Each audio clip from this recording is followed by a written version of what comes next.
Bu darsimizda hujjatlarda qanday qilib kitob shaklida chop etishni ko'rib chiqamiz. Biz bu hujjatimizga kiramiz. Hujjatimiz soni o'zi nechta? Ko'ramiz. Stransiya 5 ta ekan. Bu asli ko'p bo'lsa juda yaxshi, aniq bo'ladi. Endi bizda hozir 5 ta bo'lgani uchun o'sha 5 tani ko'rsatamiz. Bizga mana shu dastur kerak bo'ladi. Dasturga kiramiz. Sahifani raqamini yozamiz.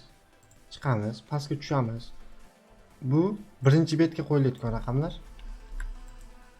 Ctrl P ni bosib birinchi betga bu raqamlarni qo'yamiz.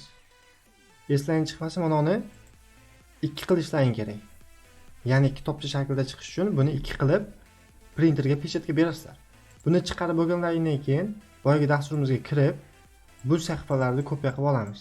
Maytga bosiladigan kopiya bo'ladi, kopiya qilib olib, yana Ctrl P ni bosamiz. Xuddi mana shu joyga kopiya qilgan narsamizni tashlaymiz. Bu yana 2 turishi kerak, 1 qilib qo'ymanglar, bu 2 ta bo'lishi kerak. Yana pechatni bosamiz. Qarasizlarki, sizlarning hujjatlaring kitobcha shaklida chiqariladi.